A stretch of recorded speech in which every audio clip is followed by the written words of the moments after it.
नमस्कार दोस्तों, आप देख रहे हैं चित्रकथा टीवी। सारिका और सुनैना जुड़वा बहनें थी। हूबहू बिल्कुल हमशक्ल। बचपन से ही एक से बाल, एक सी चाल, एक सी आंखें और बिल्कुल एक सी आवाज। बचपन से ही दोनों बहनों की शक्लों में लोग कंफ्यूज हो जाया करते थे। सारिका को सादा खाना पसंद था और वो पढ़ाई में भी तेज थी, तो वहीं सुनैना को चटपटा खाना पसंद था और उसको पढ़ाई से भी कुछ खास रुचि नहीं थी। एक दिन सारिका को देखने लड़के वाले आए। सारिका जो बिल्कुल सीधी सादी थी, उसके लिए एक अमीर बिजनेसमैन कार्तिक का रिश्ता आया। और उसी शाम सुनैना, जो कि बिल्कुल स्टाइलिश और मॉडर्न थी, उसे देखने के लिए निर्मल का रिश्ता आया।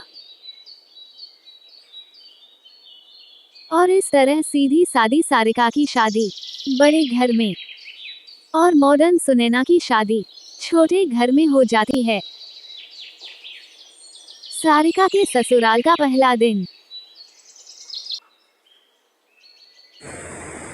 अरे बहू, तू इतनी जल्दी उठ गई? जी मम्मी जी, वो क्या है ना, मुझे सुबह जल्दी उठने की आदत है।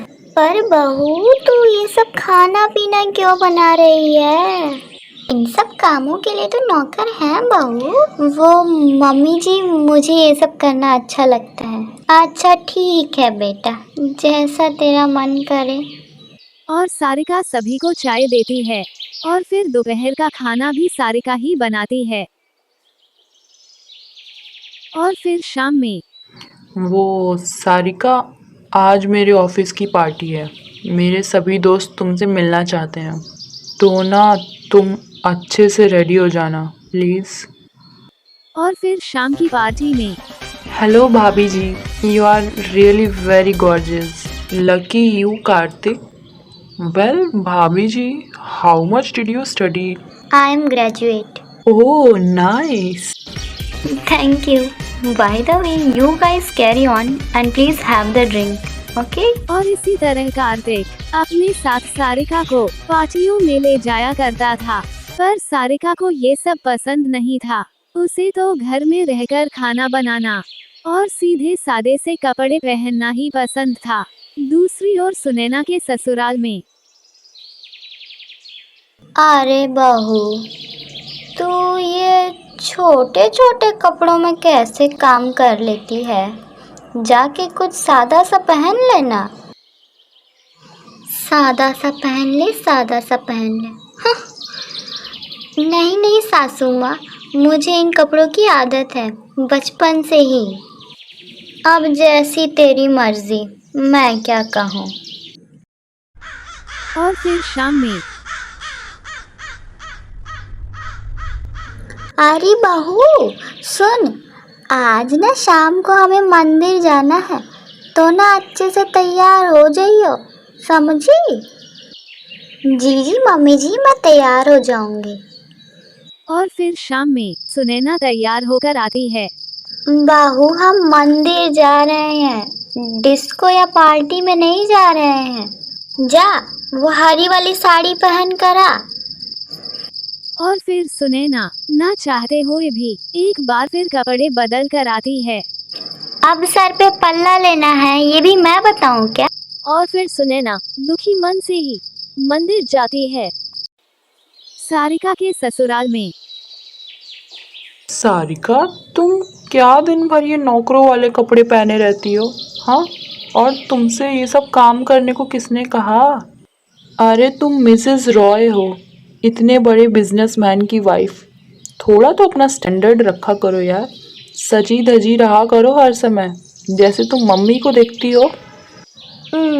पर कार्तिक, मुझे तो ऐसे ही रहना पसंद है।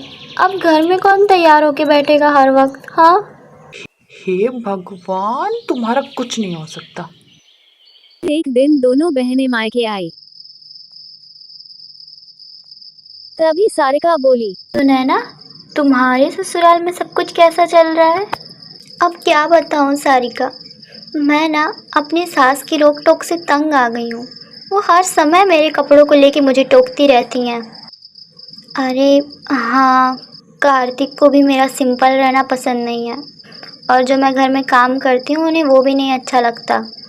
मैं उनकी पार्टियों में जा जा के तंग आ गई हूँ उनके साथ। रोज़ तैयार हो, रोज़ पार्टियों में जाओ, सो बोरिंग। सारिका, मेरे पास ना एक आइडिया है।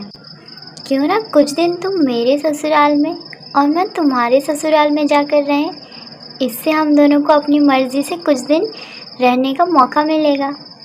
चलो ठीक है, ऐसा भी करके देख लेते हैं। वैसे भी तुम्हारे ससुराल में मुझे कोई दिन भर तैयार रहने को तो नहीं कहेगा ना। और तुम्हारे ससुराल में मैं अपने मॉडर्न ड्रेस पहनने का शौक भी पूरा कर सकूंगी, है ना।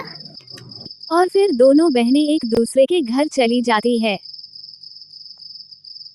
सारिका के ससुराल में सुनैना से कार्तिक बोला, अरे वाह सारिका, आज तो तुम बहुत अच्छे से तैयार हो। आज मार्केट में हमारे नए प्रोडक्ट लॉन्च होने की खुशी में पार्टी है, इसलिए तुम अच्छे से तैयार हो जाना, ओके। सुनैना पार्टी में जाने का नाम सुनकर बहुत खुश हो जाती है। और फिर शाम की पार्टी में वाह भाभी जी, looking stunning as usual. And by the way, congratulations for the successfully launch of your new product. वो कार्तिक, ये सब लोग क्या कह रहे हैं। सुनैना जो पढ़ाई में कमजोर थी और अंग्रेजी नहीं जानती थी, वो कार्तिक के सभी दोस्तों के सामने कोई जवाब ना दे पाई और उसका सर शर्म से नीचे झुक गया।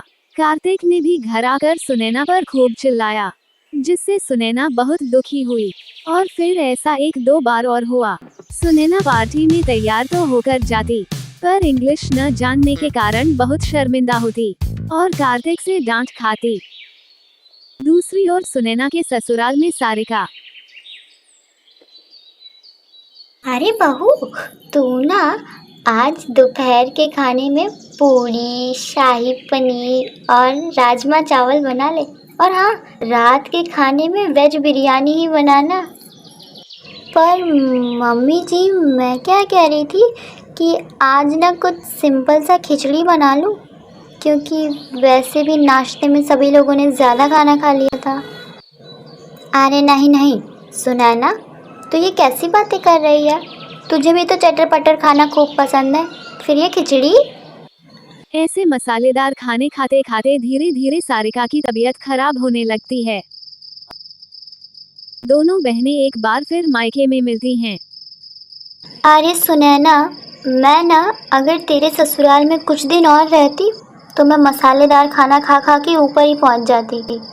कम से कम मेरे ससुराल में सभी कोई सिंपल तो है, नो ऑयल फूड खाने वाले। हाँ सारिका, मैं भी अब और इंग्लिश बोलना नहीं सीखना चाहती। वो लोग कब क्या पूछ लेते हैं कुछ पता ही नहीं होता। कितना इंग्लिश सीखूं मैं।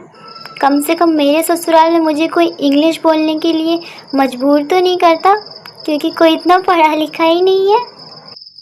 तो चलें? अब कहाँ? अरे अपने अपने ससुराल में, और कहाँ। और दोनों बहनें खुशी खुशी अपने अपने ससुराल चली जाती हैं, क्योंकि अब उन्हें समझ आ चुका था कि जो होता है वो अच्छे के लिए ही होता है। मिलेंगे आपसे फिर से एक नई कहानी में। तब तक के लिए अपना बहुत ख्याल रखें। नमस्कार दोस्तों, आप देख रहे हैं चित्रकथा टीवी।